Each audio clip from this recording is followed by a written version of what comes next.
അഗ്നിജ്വാല A deep love story ഭാഗം 44. അഗ്നി. അരുന്ധതി ഉമിനീർ ഇറക്കിക്കൊണ്ട് അവനെ വിളിച്ചു. അഗ്നിയെ ശരിക്കും അഗ്നി ആക്കല്ലേ വല്യമ്മേ. നിങ്ങളുടെ പ്രായോ അതിന് തരേണ്ട ബഹുമാനോ അഗ്നി അങ്ങോട്ട് മറന്നു കളയും. അല്ലെങ്കിലും അർഹതയില്ലാത്തവർക്ക് ബഹുമാനം കൊടുത്ത് പണ്ടേ എനിക്ക് ശീലല്ല, അവൻ പുച്ഛത്തോടെ പറഞ്ഞു. അരുന്ധതി അവനെ വല്ലായ്മയോടെ നോക്കി. അവൻ എന്തുകൊണ്ടാണ് തന്നോട് ഇത്തരത്തിൽ സംസാരിക്കുന്നതെന്ന് മാത്രം അവർക്ക് വ്യക്തമായില്ല. അല്ലെങ്കിൽ അവൻ വെറുതെ പറഞ്ഞതാണെന്ന് വിശ്വസിക്കാനായിരുന്നു അവർക്കിഷ്ടം. പക്ഷെ നെഞ്ചിടിപ്പ് എന്തിനോ ഉയർന്നു തുടങ്ങിയിരുന്നു. എന്റെ പെണ്ണിന് നേരെ ഇനി നിന്റെ വൃത്തികെട്ട നാവ് ഉയർന്ന എന്റെ പൊന്നു മോളെ വല്യമ്മേ, പിന്നെ ഇവിടെ ഉള്ളവരെന്ന് പറഞ്ഞാ നിന്റെ ഭർത്താവ് അടക്കം അറിയും നിന്റെ അവിഹിത കഥകള്. അഗ്നി അറിയില്ല നിനക്ക്. അതുകൊണ്ട് വാക്കുകൾ പറയുമ്പോൾ സൂക്ഷിക്കണം, അല്ലെങ്കിൽ നിന്റെ വിധി ഞാൻ തീരുമാനിക്കും. ദേഷ്യം നിറഞ്ഞ സ്വരത്തിൽ അത്രയും പറഞ്ഞുകൊണ്ട് അവൻ ജ്വാലയുടെ റൂമിലേക്ക് നടന്നു. പക്ഷെ അവൻ പറഞ്ഞ വാക്കുകളിൽ ഒന്ന് ചലിക്കാൻ പോലും ആവാതെ വിറച്ചു നിൽക്കുകയായിരുന്നു അരുന്ധതി. അപ്പോൾ തന്നെക്കുറിച്ച് അഗ്നിക്ക് എല്ലാം അറിയാമെന്ന് അവന്റെ വാക്കുകളിൽ നിന്നും അവരൊരു നടുക്കത്തോടെ മനസ്സിലാക്കിയിരുന്നു. അരുന്ധതിക്ക് ഒരു നിമിഷം ഭൂമി പിളർന്ന് താഴേക്ക് പോവാൻ തോന്നി.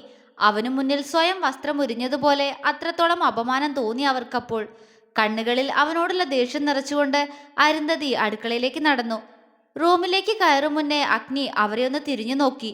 അവരുടെ പോക്ക് കണ്ട് ചുണ്ടിൽ വിരിഞ്ഞ പുച്ഛത്തോടെ അവൻ ജ്വാലയുടെ റൂമിലേക്ക് കയറി. എന്നാൽ കയ്യിലേക്ക് കുത്തിയിറക്കിയ മരുന്നിന്റെ ലഹരിയിൽ അഗ്നിയുടെ ശരീരം തന്റെ ശരീരത്തിൽ അമർന്ന് തന്നെ സ്വന്തമാക്കുന്നത് ഏതോ സ്വപ്നത്തിൽ എന്ന പോലെ കാണുകയായിരുന്നു സുരഭി ആ സമയം. അഗ്നി. സ്വയം അവളുടെ ശരീരത്തിൽ തഴുകിക്കൊണ്ട് അവള് വികാരത്തോടെ അവന്റെ പേര് വിളിച്ചു. ജ്വാല ബെഡിൽ മുഖം വീർപ്പിച്ചിരിക്കുകയാണ്. റൂമിലേക്ക് കയറിയ അഗ്നി കാണുന്നതും ഇതാണ്. അതുവരെ വലിഞ്ഞു മുറുകിയിരുന്ന അവന്റെ മുഖം അവളെ കണ്ടതും ശാന്തമാകുന്നത് അവനറിഞ്ഞു. അവൻ ഡോറടച്ച് അവളുടെ റൂം മൊത്തം ഒന്ന് കണ്ണോടിച്ചു. ഒരു ചെറിയ റൂമാണ് ജ്വാലയുടേത്. അവൾക്ക് കിടക്കാൻ ഒരു കട്ടിലും ബെഡും ഉണ്ട്. പിന്നെ ടേബിൾ, ഒരു അലമാര, ഒരു ബാത്റൂമും ഉണ്ട്. പഴയ തറവാട് വീടിനെ പുതുക്കി മോടി പിടിപ്പിച്ചതായതുകൊണ്ട് തന്നെ അത്യാവശ്യ സൗകര്യങ്ങളെല്ലാം റൂമിലുണ്ട്. എങ്കിലും ആ വീട്ടിലെ ഏറ്റവും ചെറിയ റൂം അത് ജ്വാലയുടേതാണ്. അവൻ ചുറ്റൂന്ന് നോക്കിയ ശേഷം വീണ്ടും അവന്റെ നോട്ടം ജ്വാലയിൽ വന്നെത്തി നിന്നു. അവനെ നോക്കുന്നൊന്നുമില്ല അവള്. അവനൊരു ചിരിയോടെ അവൾക്കടുത്തായി വന്നിരുന്നു. അവൻ റൂമിലേക്ക് കയറിയപ്പോൾ തന്നെ ജ്വാല അവനെ കണ്ടിരുന്നു. അതുകൊണ്ട് തന്നെ അവൻ അടുത്തേക്ക് ഇരുന്നതും വീണ്ടും അവളുടെ കവിളുകൾ ഒന്നുകൂടി വീർത്തു വന്നു. കുഞ്ഞാ, എന്തു പറ്റി? അവൻ അവളുടെ തോളിൽ കൈവച്ചുകൊണ്ട് ആർദ്രമായി ചോദിച്ചു. അവള് ദേഷ്യത്തോടെ അവന്റെ കൈ തട്ടിമാറ്റി. അഗ്നിയുടെ നെറ്റി ചുളിഞ്ഞു. എന്താ പറ്റിയേ? എന്തിനാ എന്നോട് പിണക്കം? അവൻ സംശയത്തോടെ ചോദിച്ചുകൊണ്ട് അവളുടെ ഇടുപ്പിൽ പിടിച്ച് അവളെ തിരിച്ചിരുത്തി. ജ്വാല അവനെ ദേഷ്യത്തോടെ നോക്കി. പക്ഷേ അഗ്നി അത്ഭുതത്തോടെയാണ് അവളുടെ മുഖത്തേക്ക് നോക്കുന്നത്. ദേഷ്യം കൊണ്ട് ആകെ ചുവന്നിട്ടുണ്ട് പെണ്ണിന്റെ മുഖം. ആ മൂക്കിൻ തുമ്പ് പോലും ചുവന്നിരിക്കുന്നു. അഗ്നി അവളുടെ മൂക്കിൽ ഒന്ന് തട്ടി. എന്തു പറ്റി? വേണ്ട, അപ്പോ എന്നെ തൊടണ്ട. അവൾ അവന്റെ കൈ തട്ടിമാറ്റി. അഗ്നി അവളെ നെറ്റിച്ചുളിച്ചു നോക്കി. എന്തു പറ്റിയടാ? ഞാൻ എന്തെങ്കിലും തെറ്റ് ചെയ്തോ എന്റെ കുഞ്ഞിനോട്? ഇല്ലല്ലോ, പിന്നെന്തിനാ എന്റെ കുഞ്ഞ് എന്നോട് പിണങ്ങിയിരിക്കുന്നേ? അവൻ അമ്പരന്ന് ചോദിച്ചു.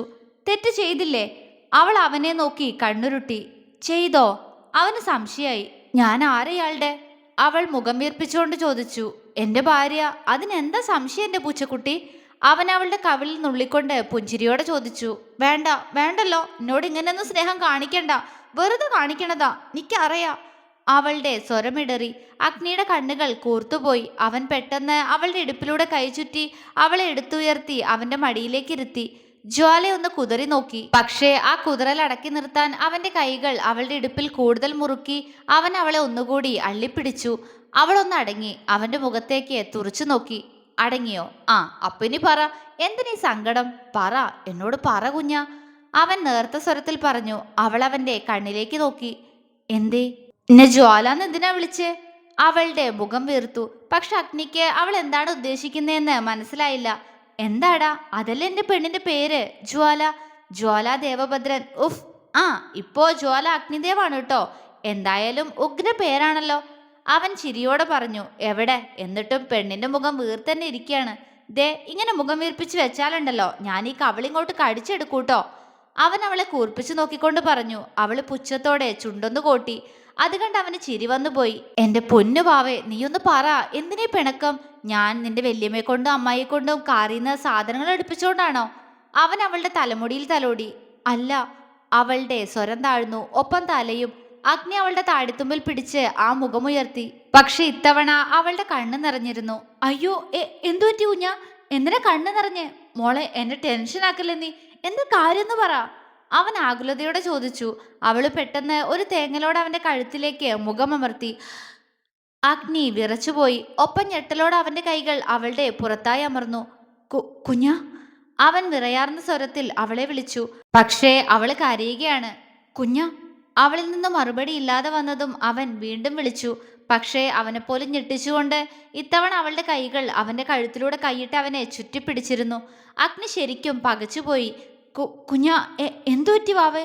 നെഞ്ചിടിച്ചു പൊട്ടുമ്പോഴും അവൻ അവളുടെ തലയിൽ തലോടിക്കൊണ്ട് ചോദിച്ചു. അവളുടെ ചുണ്ടിന്റെ ചൂട് കഴുത്തിലറിയുന്നു. ഒപ്പം ആ നിശ്വാസവും. അവളുടെ സ്പർശനത്തിൽ തന്റെ ശരീരത്തിൽ വരുന്ന മാറ്റം അഗ്നി അറിയുന്നുണ്ടായിരുന്നു. ജ്വാലാന്ന് എന്തിനാ വിളിച്ചേ? എന്നെ അങ്ങനെയല്ലല്ലോ വിളിക്കാറ്. പരിഭവത്തോടൊപ്പം സങ്കടം കൂടി നിറഞ്ഞു നിന്ന അവളുടെ ശബ്ദം. 2 നിമിഷം എടുക്കേണ്ടി വന്നു അഗ്നിക്ക് അവൾ ഉദ്ദേശിച്ചത് എന്തെന്ന് മനസ്സിലാക്കാൻ. അവന്റെ പൂച്ചക്കണ്ണുകൾ തിളങ്ങി. അവൻ പെട്ടെന്ന് അവളുടെ മുഖം കഴുത്തിൽ നിന്നും പിടിച്ചുയർത്താൻ ശ്രമിച്ചു. പക്ഷെ അവൾ അതിനനുസരിച്ച് അവളുടെ മുഖം കൂടുതൽ കൂടുതൽ അവനിലേക്ക് അമർത്തിക്കൊണ്ടിരുന്നു. അവളുടെ മുഖം കാണാൻ മറ്റു മാർഗമൊന്നും ഇല്ലാതായതും അഗ്നി അവൾ അങ്ങനെ തന്നെ എടുത്തുയർത്തി ബെഡിലേക്ക് കിടത്തി മുഖം മറയ്ക്കാൻ ശ്രമിക്കുന്ന പെണ്ണിന്റെ ഉടലിലേക്ക് പൂർണ്ണമായും അമർന്നു കിടന്നു. ജ്വാല ഞെട്ടിക്കൊണ്ട് അവനെ നോക്കി. അവന്റെ വലിയ ദേഹം അപ്പാടെ അവളിൽ അമർന്നാണിപ്പോൾ ഉള്ളത്. അവളുടെ മാറിടത്തിൽ പോലും അമരുന്ന അവന്റെ ദേഹം. ജ്വാലയുടെ ഹൃദയം ഇപ്പോൾ പൊട്ടിത്തെറിക്കുമെന്ന പോലെ ഇടിച്ചു പൊട്ടി. പിടപ്പോടെ അവൾ ആ മിഴികളിലേക്ക് നോക്കുമ്പോൾ അവനിലും ഒരു പതർച്ച. അവന്റെ നെറ്റിയിൽ വിയർപ്പ് കണങ്ങൾ പ്രത്യക്ഷപ്പെട്ടിട്ടുണ്ട്. ജ്വാലയ്ക്ക് അവനെ തള്ളിമാറ്റാൻ മനസ്സുകൊണ്ട് പോലും ചിന്തയില്ല. അവന്റെ ഭാരം ആ കുഞ്ഞുമേനിക്ക് താങ്ങുന്നില്ലെങ്കിൽ പോലും അവനെ അകറ്റുന്നില്ല ആ പെണ്ണ്. എന്നാൽ ആ കണ്ണുകളെ നേരിടാനും അവൾക്കാവുന്നില്ല. പിടപ്പോടെ ഗോളങ്ങൾ ചുറ്റും പാഞ്ഞു. കുഞ്ഞ, ഇങ്ങോട്ട് നോക്ക്, അവൻ കാറ്റുപോലുള്ള സ്വരത്തിൽ അവളോട് പറഞ്ഞു. അവള് പതർച്ചയോടെ അവന്റെ മുഖത്തേക്ക് നോക്കി. അപ്പോഴും അവളുടെ കുഞ്ഞു മാറിടം തന്റെ ശരീരത്തിൽ അവളുടെ നിശ്വാസങ്ങൾക്കനുസരിച്ച് ഉയർന്നു താഴുന്നത് അഗ്നി അറിഞ്ഞു. അവൻ പെട്ടെന്ന് അവളുടെ ശരീരത്തിൽ നിന്നും അല്പം ഉയർന്ന് അവളുടെ ഇരുഭാഗത്തുമായി കൈകുത്തി നിന്നു. ജ്വാല പരിഭ്രമത്തോടെ അവനെ നോക്കി. പക്ഷെ അവന്റെ കണ്ണുകളിൽ തിളക്കമാണ്.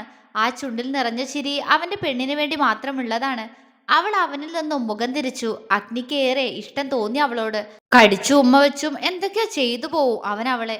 അതുപോലെയാണിപ്പോ പെണ്ണിന്റെ ഓരോ പെരുമാറ്റം. പരൽമീൻ പോലെ പിടയുന്ന ആ മിഴികളിലേക്ക് നോക്കവേ അഗ്നിക്ക് ചെറിയൊരു കുറുമ്പ് തോന്നി. ജ്വാല. അവൻ അവളെ കുറുമ്പോടെ വിളിച്ചു. ജ്വാലയുടെ പിടപ്പ് നിന്നു. അവൾ അവനെ തുറച്ചു നോക്കി. അഗ്നി ചിരിച്ചുപോയി അവളുടെ മുഖം കണ്ട്. എന്തിനാ ചിരിക്കണേ? വേണ്ടപ്പോ, ഞാൻ മിണ്ടൂല. അവൾ മുഖം വീർപ്പിച്ചു. അച്ചോടാ, എന്റെ ജ്വാലയ്ക്ക് ഞാൻ ചിരിക്കുന്ന കണ്ടപ്പോ ദേഷ്യായോ? സോറി ട്ടോ, ഇനി നിന്റെ അരവേട്ടൻ ഏട്ടൻ ചിരിക്കില്ല. അവൻ കുസൃതിയോടെ പറഞ്ഞതും അവളുടെ ചുണ്ടു കൂർത്തു. എന്തു പറ്റി ജ്വാല? അവൻ വീണ്ടും ചോദിച്ച് അത്രയും ഇഷ്ടത്തോടെ അവളുടെ ദേഷ്യം കാണുകയാണ്. ഇതിനങ്ങോട്ട് വലിച്ചു മുറുക്കി തിന്നാലോ? ഇഷ്ടം കൂടി പ്രാന്ത് പിടിക്കുന്നു അഗ്നിക്ക്. എന്നെ ജ്വാലാന്ന് വിളിക്കല്ലേ, അവള് പതിയെ പറഞ്ഞു. ആണോ? പിന്നെ എന്താ വിളിക്കണ്ടേ? അവൻ സ്വകാര്യം പോലെ ചോദിച്ചു. എപ്പോഴും വിളിക്കണ പോലെ കുഞ്ഞാന്ന് വിളിക്ക്. നിക്ക് അതാ ഇഷ്ടം, അവൾ വിക്കിക്കൊണ്ട് പറഞ്ഞു. അഗ്നിയുടെ കണ്ണുകൾ സന്തോഷം കൊണ്ട് കലങ്ങി. ആണോ? എൻ്റെ പൂച്ചക്കുട്ടിക്ക് ഞാൻ അങ്ങനെ വിളിക്കണേണോ ഇഷ്ടം? അവനിൽ വാത്സല്യമാണ്. അവൾ മൂളി. എനിക്ക് നിന്നെ അങ്ങനെ വിളിക്കാനാ കുഞ്ഞ ഇഷ്ടം. കാരണം നീ എൻ്റെ കുഞ്ഞല്ലേ. അവൻ അവളുടെ നെറ്റിയിൽ ചുംബിച്ചു പറഞ്ഞുകൊണ്ട് അവളുടെ ഇടുപ്പിൽ കൈവച്ച് അവളുമായി ഒന്നും മറിഞ്ഞു. ഇപ്പോൾ അഗ്നി ബെഡിലും അവളുടെ പാതി ശരീരം അവന്റെ ഉടലിലും മുഖം അവന്റെ നെഞ്ചിലുമാണ്. അവന്റെ പ്രവൃത്തിയിൽ ഒന്ന് പതറിയെങ്കിലും അവൻ പറഞ്ഞത് കേട്ട് അവനെ മിഴിവിടർത്തി നോക്കി ജ്വാല. അവൻ അവളെ ഒന്നുകൂടി അവന്റെ നെഞ്ചിലേക്ക് വലിച്ചു കിടത്തി. അവളാണോ ഞാൻ നിങ്ങളുടെ കുഞ്ഞാണോ എന്ന പോലെ അവനെ നോക്കി. പിന്നല്ലാതെ, നീ എൻ്റെ ഭാര്യ എന്നതിനപ്പുറം എൻ്റെ കുഞ്ഞാ. എനിക്ക് എന്തിഷ്ടാണെന്നോ എൻ്റെ ഈ പെണ്ണിനെ. ഉണ്ട കണ്ണുകൾ വിടർത്തിയുള്ള ആ നോട്ടം കണ്ട് അവൻ അവളുടെ കൺപീലിയിൽ ഒന്ന് തൊട്ടു. ജ്വാല കണ്ണു ചിമ്പി തുറന്നുകൊണ്ട് അവനെ നോക്കി. ചുണ്ടുകളിൽ എവിടെയോ ഒരു മന്ദഹാസം വിടർന്നു പോകുന്നുണ്ട്. കുഞ്ഞ. അവൾ മൂളി. ഞാനപ്പോ ജ്വാലാന്ന് വിളിക്കണത് എൻ്റെ കുഞ്ഞിന് ഇഷ്ടല്ലേ? അല്ല, അവള് പെട്ടെന്ന് തന്നെ പറഞ്ഞു. അതെന്താ? അഗ്നി ചോദിച്ചു. ഇഷ്ടല്ല, എന്നെ ആദ്യം കണ്ടപ്പോ തൊട്ട് കുഞ്ഞാന്നല്ലേ വിളിക്കണേ, അതാ എനിക്കിഷ്ടം. അവള് മറച്ചു വെക്കാതെ ഉള്ളത് പറഞ്ഞു. ആണോ? ഓക്കെ. അല്ല, ആ പേര് മാത്രമേ ഇഷ്ടമുള്ളോ അതോ ആ പേര് വിളിക്കുന്ന എന്നെ ഇഷ്ടമുണ്ടോ? അവൻ ആകാംക്ഷയോടെ ചോദിച്ചു. അവളുടെ കണ്ണുകൾ ഒന്ന് പിടഞ്ഞു. പറയ്, എന്നെ ഇഷ്ടമുണ്ടോ? അവൻ ചോദിച്ചു. ഇല്ല. അവൾ വിക്കി. അവൻ അവളുടെ മൂക്കിൽ ഒന്ന് പിടിച്ചു. ആണോ? അപ്പോ ഇഷ്ടല്ല അല്ലേ? ശരി, എങ്കിൽ പിന്നെ എന്തിനാ ഞാൻ കുഞ്ഞാന്ന് വിളിക്കുന്നേ? ഞാൻ ജ്വാല തന്നെ വിളിച്ചോളാം. അവൻ അവളെ നോക്കാതെ മുകളിലേക്ക് നോക്കിക്കൊണ്ട് പറഞ്ഞു. ജ്വാല ഒന്നുയർന്ന ദേഷ്യത്തോടെ അവന്റെ മുഖത്തിന് നേരേക്ക് വന്നു. അഗ്നിയുടെ കണ്ണുകൾ മിഴിഞ്ഞുപോയി. എന്താ? അവൻ പതർച്ചയോടെ ചോദിച്ചു. എന്നെ ജ്വാലാന്ന് വിളിച്ചാ പിന്നെ ഞാൻ മിണ്ടില്ല ആരവേട്ടന്റെ ഏട്ടനോട്. അവൾ അവനെ കൂർപ്പിച്ചു നോക്കി. അവൻ അവളെ സ്നേഹത്തോടെ കണ്ണുവിടർത്തി നോക്കുന്നുണ്ട്. എന്നെ നീയപ്പോ ആരവേട്ടന്റെ ഏട്ടാന്ന് വിളിക്കുന്നതോ? അതെനിക്കും ഇഷ്ടല്ലല്ലോ. പക്ഷേ ഞാൻ നീ അങ്ങനെ വിളിക്കുമ്പോ വിളി കേൾക്കാറില്ലേ? അവൻ ചിരിയോടെ ചോദിച്ചതും അവളുടെ മുഖം മങ്ങിപ്പോയി. ആണോ? ഞാൻ അങ്ങനെ വിളിക്കണത് ഇഷ്ടല്ലേ? പിന്നെ ഞാൻ എന്താ വിളിക്കണ്ടേ? പറഞ്ഞുതാ, ഞാൻ അതുപോലെ വിളിച്ചോളാം. അവള് പറഞ്ഞു. ഞാൻ പറഞ്ഞു തരില്ല കുഞ്ഞാ. നിനക്കിഷ്ടം അങ്ങനെ വിളിക്കാനാണെങ്കിൽ അങ്ങനെ വിളിച്ചോ. അല്ലെങ്കിൽ നീ തന്നെ ആലോചിച്ച് ഒരു പേര് കണ്ടെത്ത്. അവൻ പറഞ്ഞു. ആ നിമിഷം അവന്റെ മനസ്സിൽ അവൾ അവനെ സ്വപ്നത്തിൽ വന്ന് വിളിച്ചിരുന്ന ദേവേട്ടൻ എന്ന പേരായിരുന്നു. അവൻ അവളെ കള്ളച്ചിരിയോടെ നോക്കി. നീ ഇവിടെ വെച്ച് എന്നെ ആരവേട്ടന്റെ ഏട്ടാന്ന് വിളിച്ചാ എല്ലാരും എന്താ കരുതാ? ഭർത്താവിനെ അങ്ങനെയാണ് വിളിക്കണമെന്ന് കരുതില്ലേ? അവൻ പതിയെ ചോദിച്ചു. കരുതും. അവളൊന്ന് ആലോചിക്കുക കൂടി ചെയ്യാതെ മറുപടി പറഞ്ഞു. അവൻ മൂളിയതേയുള്ളൂ. അഗ്നിദേവെന്ന് വിളിച്ചോട്ടെ? അവൾ ആകാംക്ഷയോടെ ചോദിച്ചു. അവൻ അവളെ കൂർപ്പിച്ചൊന്ന് നോക്കി. എന്റെ പെണ്ണെ, എനിക്ക് നിന്നേക്കാൾ എത്ര വയസ്സ് കൂടുതലുണ്ടെന്നറിയോ? എന്നിട്ട് നീ എന്നെ ഇനി പേര് വിളിക്കാൻ പോവാണോ? ആ, അങ്ങനെങ്കി അങ്ങനെ. നീ എന്താന്ന് വെച്ചാ വിളിക്കെന്റെ പൂച്ചക്കുട്ടി. അവൻ കുസൃതിയോടെ പറഞ്ഞതും അവൾ ചിരിച്ചു. അവൻ ആ ചിരിയിലേക്ക് തന്നെ ഉറ്റുനോക്കി. അപ്പോ ഞാൻ നിന്നെ കുഞ്ഞാന്ന് വിളിക്കണതാ നിനക്കിഷ്ടം അല്ലേ? അവൻ വീണ്ടും ചോദിച്ചു. അതെ, അവള് പതിയെ പറഞ്ഞു. എങ്കി ഇപ്പോ ഈ നിമിഷം എനിക്കൊരു ഉമ്മതാ. എന്നാ ഞാൻ നിന്നെ അങ്ങനെ വിളിച്ചോളാം. അല്ലെങ്കിൽ ജ്വാലാന്ന് മാത്രമേ വിളിക്കൂ. അഗ്നിയിൽ പെട്ടെന്ന് വഷളത്തരം നിറഞ്ഞു. ജ്വാല അവനെ നോക്കി കണ്ണുരുട്ടി. കണ്ണുരുട്ടി നോക്കിയിട്ടൊന്നും കാര്യമില്ല. ഉമ്മ തായന്റെ യക്ഷി. അല്ലെങ്കിൽ ജ്വാല ഫിക്സ്. അത് വേണ്ടെങ്കിൽ ഉമ്മ വേണം. അവൻ സ്വയം കവിളിൽ നാവുകുത്തി നെല്ലിക്കയുണ്ടാക്കി കണ്ണിറുക്കി. അവൾ അവനെ തറപ്പിച്ചു നോക്കി. എവിടെ? അവൻ ചുണ്ടൊന്ന് കോട്ടി. ജ്വാലയൊന്ന് നിശ്വസിച്ചു. നെഞ്ചിടിപ്പ് കൂടിക്കൂടി വല്ലതും പറ്റും ഇങ്ങനെ പോയാ. അവള് സ്വയമേ മനസ്സിൽ പറഞ്ഞ് അവന്റെ കവിളിൽ അമർത്തിമുത്തി. അഗ്നിയുടെ കവിളുകൾ വിറച്ചു. കണ്ണുകൾ അടഞ്ഞുപോയി. അവളുടെ ചുണ്ടുകൾക്ക് ചൂടാണോ അതോ തണുപ്പോ? ദേഹം മൊത്തം ആ പെണ്ണ് ചുംബിച്ചോ? അതുപോലെ കുളിരുന്നു. അഗ്നിയുടെ കൈകൾ അവളെ ഗാഢമായി പുണർന്നു. ജ്വാല അവന്റെ കവിളിൽ നിന്നും ചുണ്ടുമാറ്റി. വിളിക്കുന്ന ഇനി കുഞ്ഞാന്ന് ഉമ്മ തന്നില്ലേ? അവൾ ആവേശത്തോടെ പറഞ്ഞു. അയ്യ, അതിന് ഉമ്മ വേണമെന്നല്ലേ ഞാൻ പറഞ്ഞുള്ളൂ. അത് കവിളിൽ വേണമെന്ന് ഞാൻ പറഞ്ഞോ? എനിക്ക് കവിളിൽ ഉമ്മ വേണ്ട. അവൻ മീശത്തുമ്പ് കടിച്ചുകൊണ്ട് ചിരിച്ചു. പിന്നെ എവിടാ വേണ്ടേ? അവൾ അവനെ സംശയത്തോടെ നോക്കി. പറയാ, പക്ഷേ തരണം. അവന്റെ ശബ്ദത്തിൽ വശ്യത. ആ മാറ്റം അറിഞ്ഞതുപോൽ അവൾക്ക് പരിഭ്രമം തോന്നി. അഗ്നി ചൂണ്ടുവിരൽ ഉയർത്തി അവന്റെ ചുണ്ടിൽ തൊട്ടു. ജ്വാലയുടെ കണ്ണുകൾ മിഴിഞ്ഞുപോയി. അവള് മിഴിഞ്ഞ കണ്ണോടെ അവനെ നോക്കി. എന്തേ? എനിക്ക് ചുണ്ടിലുമ്മ തരണം. എങ്കിലേ ഞാൻ നിന്നെ കുഞ്ഞാന്ന് വിളിക്കൂ. അല്ലെങ്കിൽ വിളിക്കില്ല. അവൻ വാശിയോടെ പറഞ്ഞു. ഞാൻ തരൂല. അവൾ പരിഭ്രമത്തോടെ പറഞ്ഞുകൊണ്ട് അവന്റെ നെഞ്ചിൽ നിന്നും പിടഞ്ഞു മാറാൻ ശ്രമിച്ചു.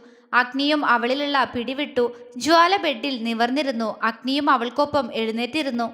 ആ പെണ്ണിന്റെ ചുവന്നു പോകുന്ന മുഖത്തേക്ക് അത്രയും പ്രണയത്തോടെ നോക്കുമ്പോഴും ഈ ഉമ്മ നീ തരുമോന്ന് എനിക്ക് അറിയണടി എന്ന പോലെ അഗ്നി അവളെ നോക്കി.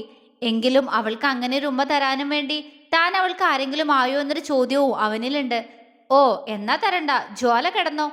അവൻ പറഞ്ഞു. അവൾ കണ്ണുകൾ ഇറുക്കിയടച്ചു. ജ്വാല, എന്താ മിണ്ടാത്തെ? മിണ്ടെന്നേ ജ്വാല. എടോ മിണ്ടടോ ജ്വാല. അവൻ വീണ്ടും അവളെ ദേഷ്യം പിടിപ്പിച്ചു ചിരിയോടെ. പക്ഷെ പെട്ടെന്ന് അവനെപ്പോലും ഞെട്ടിച്ചുകൊണ്ട് അവൾ അവന് നേരെ തിരിഞ്ഞിരുന്ന് അവന്റെ കവിളിൽ കൈവച്ചു. അഗ്നി പകച്ചുപോയി. പക്ഷെ അപ്പോഴേക്കും അവന്റെ മീശയ്ക്കും താടിക്കുമിടയിലൂടെ താഴ്ന്നു ചെന്ന് അവന്റെ ചുണ്ടിൽ അമർത്തി ചുംബിച്ചു കഴിഞ്ഞിരുന്നു ജ്വാല.